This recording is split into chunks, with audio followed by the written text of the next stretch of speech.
Bismillahirrahmanirrahim. Assalamualaikum warahmatullahi ta'ala wabarakatuh.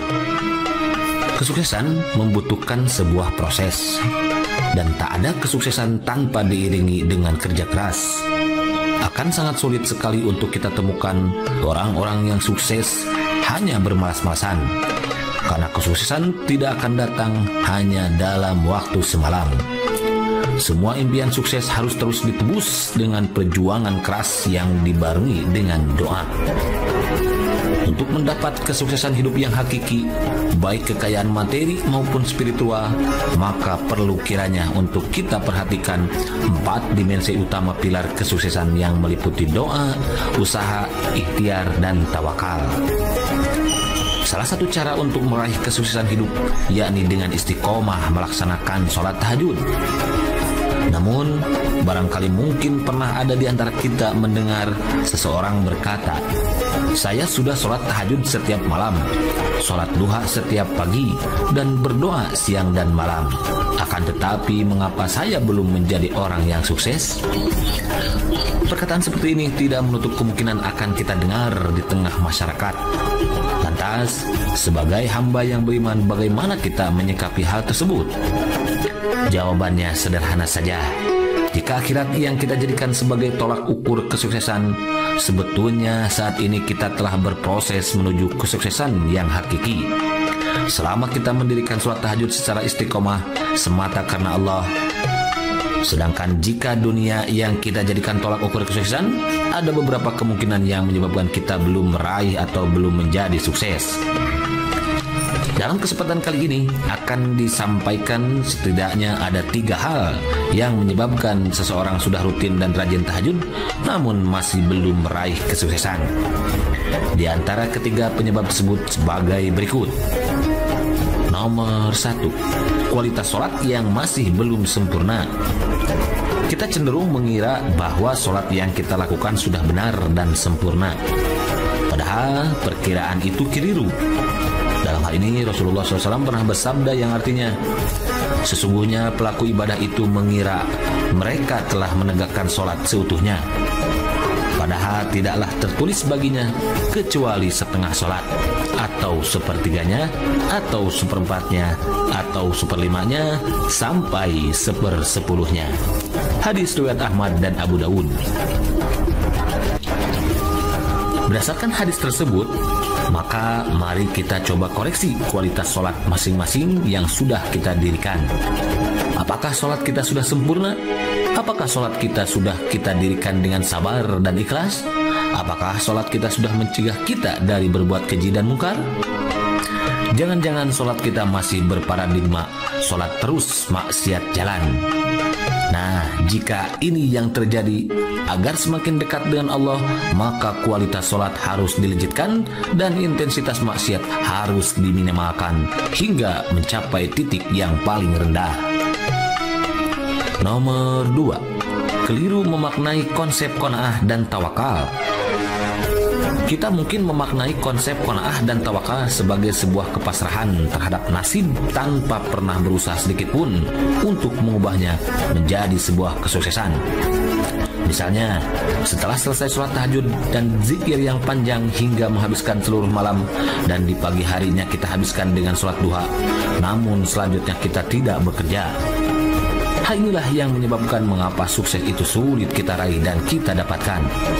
Karena doa tanpa usaha itu nihil hasilnya.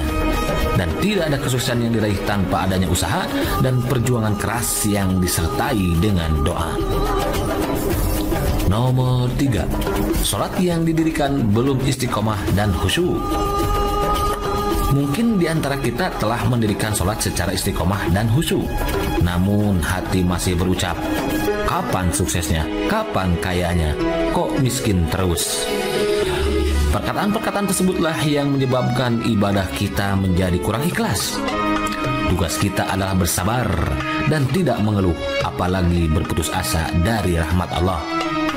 Karena pada hakikatnya, tertundanya kesuksesan kita di dunia kemungkinan besar merupakan bentuk kasih sayang Allah untuk membuat kita lebih sukses di negeri keabadian, yaitu akhirat. Tertundanya kesuksesan kita karena Allah tahu masa depan, sementara kita tidak tahu.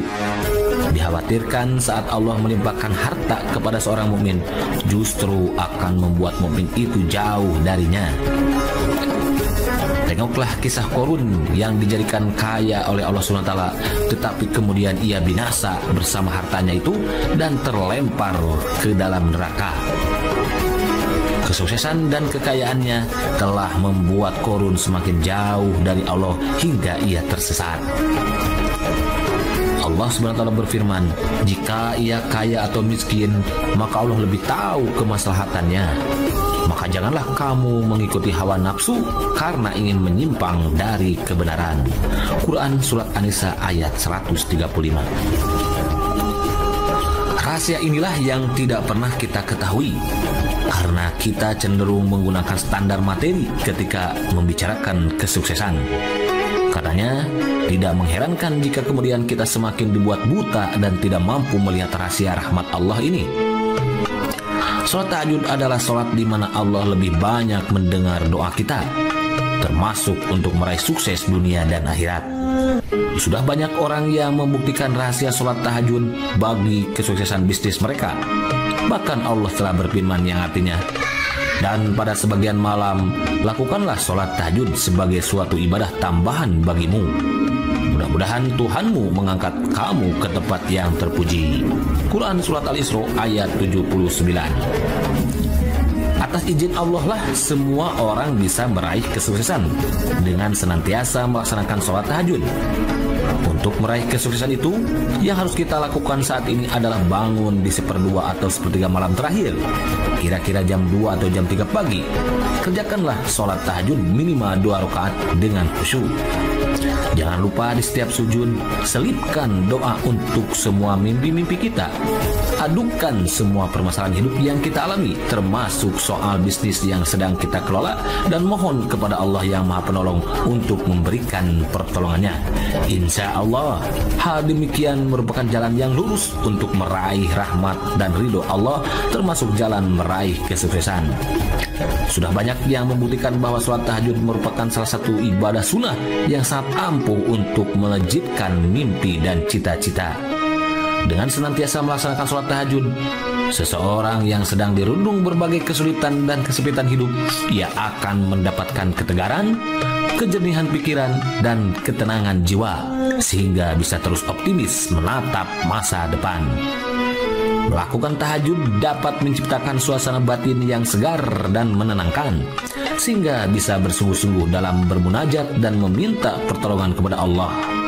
Kesungguhan tersebut akan mendapatkan nilai plus di hadapan Allah, sehingga Allah bisa dengan mudah mencurahkan segala rahmat dan hidayahnya bagi para pelakunya. Orang yang senantiasa melaksanakan sholat tahajud, maka imannya akan semakin kuat dan kokoh. Karenanya tidak mudah untuk seseorang merelakan tidur nyenyaknya untuk bangun dan melaksanakan sholat tahajud. Hanya orang-orang pilihan yang dapat melakukannya dengan istiqomah. Sholat tahajud dapat memantapkan jiwa seseorang, sehingga bisa lebih arif dan bijaksana dalam menjalani hidup di dunia ini. Oleh karena itu, hiduplah seperti air yang mengalir dengan arah dan tujuan yang jelas, agar kita bisa mengambil pahala di setiap alirannya. Salah satunya dengan menjadikan sholat tahajud sebagai proses untuk meraih ridhonya, agar kita sukses dunia akhirat dan mendapat ketenangan dalam menghadapi berbagai rintangan dan masalah dalam kehidupan ini. Wallahu alam.